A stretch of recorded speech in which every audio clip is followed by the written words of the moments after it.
Hey, how's it going? Today we are doing brakes on a Squarebody Suburban. This one happens to be a 1991, but needs front brakes put on it.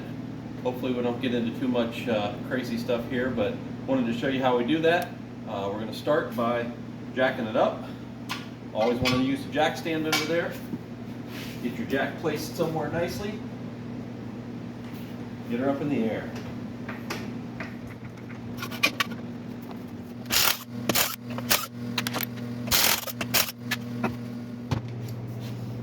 Okay, so depending on what year you have, the bolts for the caliper itself may be a little bit different. On this one, they are actually an Allen. These happen to be 3/8. I actually have an Allen that's on here. You can use the standard Allen wrench, but sometimes these are a pain to get on and off of there. So depends how long they've been on. Like those aren't too bad, but with a small Allen wrench, it would have been a lot worse. So what I like to do with these is take both of them loose first. And once you get both of them loose, I like to come back with a screwdriver, and I like to go basically right in behind the front of the rotor here and give a pry on it. And what that's going to do is, as I pry on that, it's going to actually compress the brake piston that's inside the caliper here and allow these pads to be released. Now, it's not a big of an issue right now, but when I go to put this back on, it saves me from having to compress that. There we go. So I'm moving it all the way out here. It saves me from having to compress that in there when it's back apart. So at this point, I should be able to take my bolts out of here.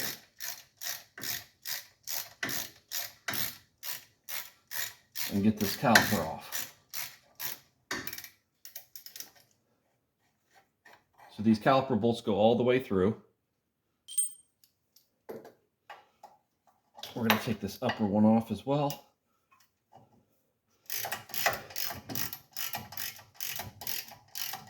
And when you take this off of here, I like to make sure I have somewhere to set it so it's not hanging from the brake hose. Now on this one, the brake hose runs underneath. So when we take this caliper off of here, I don't have a whole lot of places to go with that caliper. So I'm going to pull my pads out.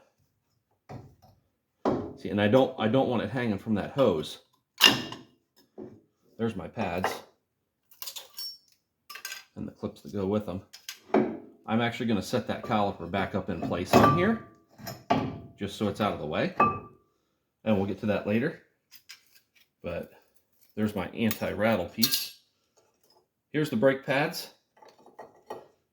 These were getting darn close. I don't know if you can see them in the picture there. They still have a little bit of a groove on them, but they were starting to make some noise. If you hear your brakes squealing, this little tab that's right here, as this pad wears down, this little tab is actually made to screech against the surface of your rotor. Everybody's like, oh, my brakes are squealing. It's meant to do that. This is what that little tab is for. It's to tell you, hey, these brakes need replaced. It's giving you a warning before you actually start destroying your rotor. Now this rotor, it's got some heat marks to it. It's got a little bit of a wear pattern on it, but it's not going to be too horrible for what we're doing. I'm just going to replace the shoes this time. If that rotor got bad, we could replace that entire rotor as well. I'm not going to have to do that today on this one.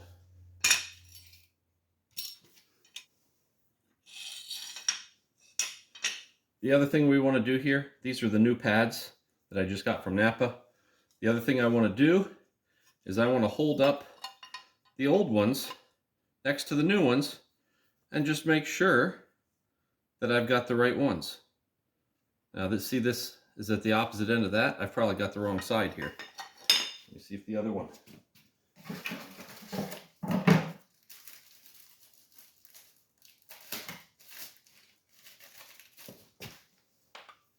There we go.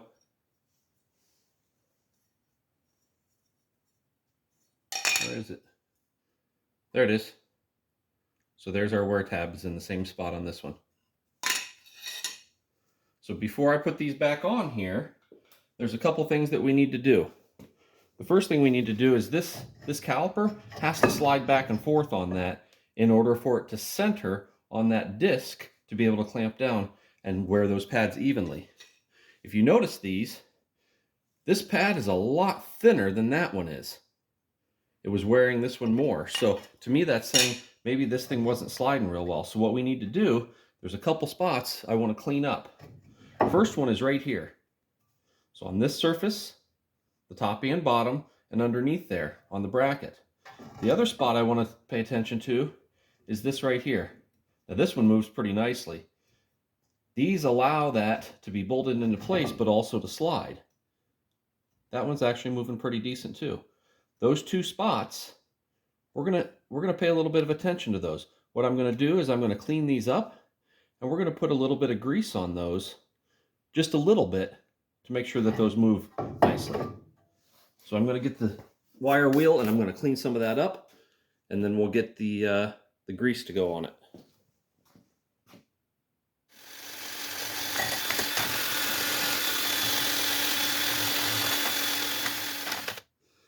Okay, so I got not only my caliper cleaned up top and bottom, I've got my brackets cleaned up top and bottom, and I also got these pins out and cleaned those up. I'm going to be using some disc brake caliper lube. This is actually synthetic lube. We don't need a lot of this. Go sparing on here. You don't want this flying off and getting onto your rotor. If it gets onto your rotor, it's going to make this thing not stop properly. And the point is that we want to put new brakes on there and not have an issue with them. So when you put this on, a little bit goes a long way. So I'm just going to put a little bit on there and actually just spread that around with my fingers. Just a tiny bit, just like that. And then I'm going to put that back in. Same thing for the top. And then I'm going to pull it off and I'm going to put a little bit right on this surface right here. Just a little bit. I'm not going to put much there. We're going to smear that around just so it'll move easily and slide back and forth on there when it needs to. So we're going to do the same on the bottom side, and then we can basically put our brake pads back in there. I'm going to do a quick look over at some of the stuff in here just to make sure everything's clean. Also, we want to feel the back side of that rotor. And I'm going to pull this up for a second. Feel the back side of that rotor and make sure there aren't any grooves in the back side either.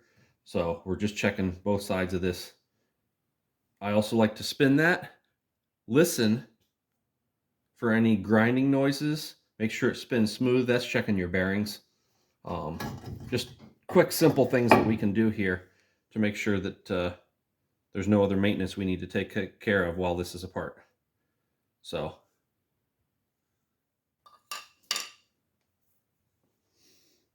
Okay, so on the back side of your pad, another point I want to make.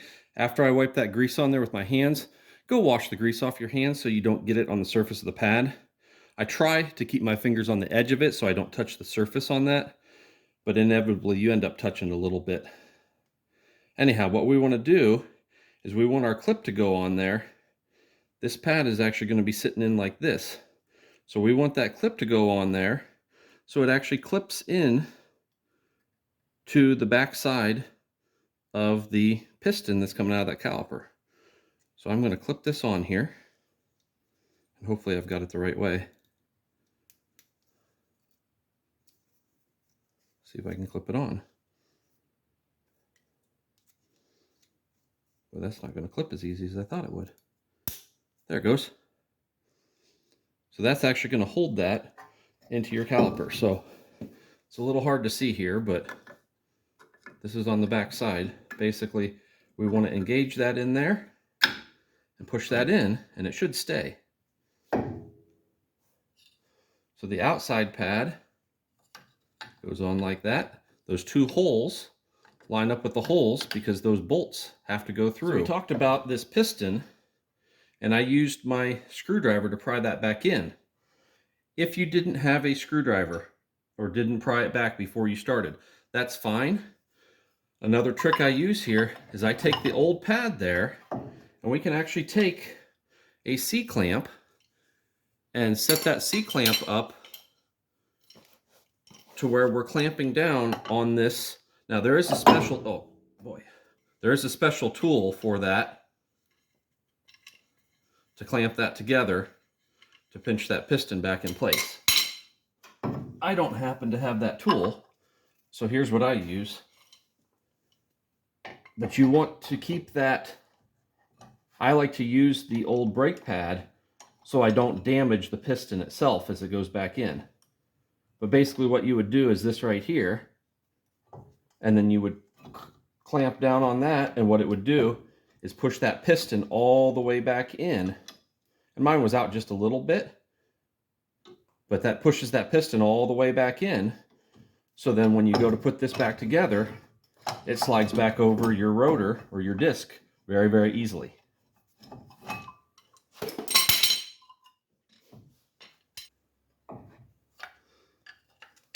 So when we go to put this back on, with that down, it should slide on there real easily.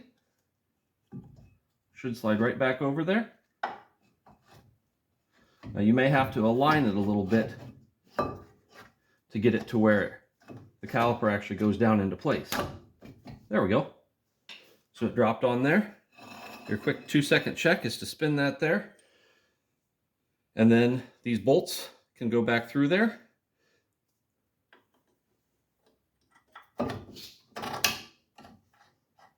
Put those back in.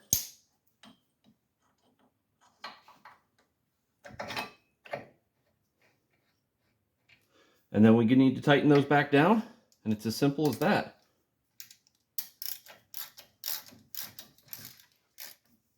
Now, if we did everything correctly, you should have a little bit of play on that caliper back and forth that way. And that's pretty much it for our brakes on this side. We'll do exactly the same thing to the other side. And that's it for the front brakes. The back brakes on this are in good shape. I checked them. I basically just pulled the drum off and took a look at them. I had the axle out of it earlier this year and didn't have any issues with it. So it really just needed front brakes. So at this point, I just got to do the other side and put our wheels back on and torque them down properly. So after doing this, our brake pad itself is actually thicker than the old one was. And what that means is it's pushed that piston back in further than it was when I was driving it last. And what that'll do is it'll actually push the fluid back up the line and back into my master cylinder. Now it's really hard to see right now the level on this, but what happens is it'll actually push the fluid back in here, bringing that fluid level up. So after I've done both sides, which I've already done the opposite side there, what we're going to do, we're going to double check this and make sure our fluid level is correct. Because what happens a lot of times is as your brake pads wear down below, we need to get more fluid down to that brake. And so people will say, oh, this looks a little bit low. It's looking like it's toward the minimum here. They'll top this off with brake fluid, not realizing that now it's completely full. That piston's all the way out. And when we push it back in, I've seen these overflow and push out a bunch of fluid. So what we'll do, we'll double check this, see how much is in there, and make sure it's topped off properly.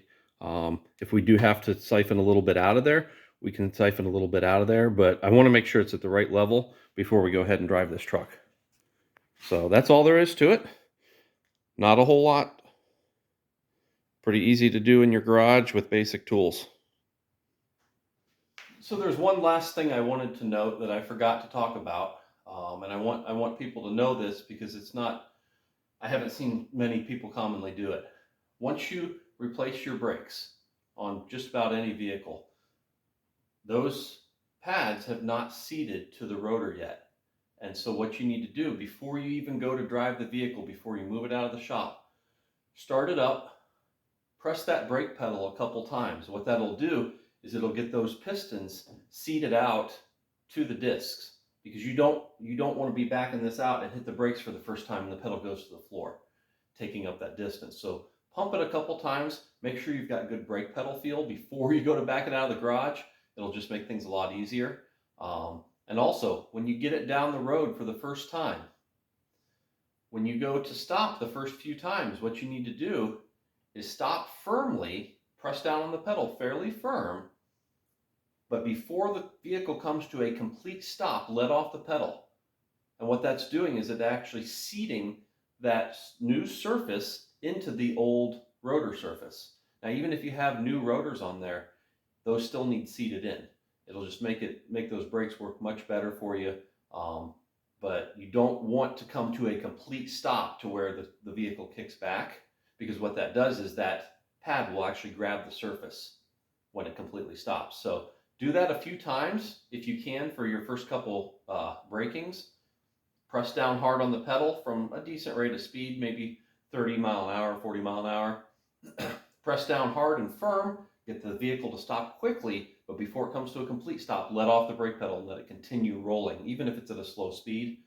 Do that multiple times before you come to a complete stop. That will break in those pads properly. You'll have a lot better life on them, and your vehicle will do much better. Those rotors aren't going to wear as quickly.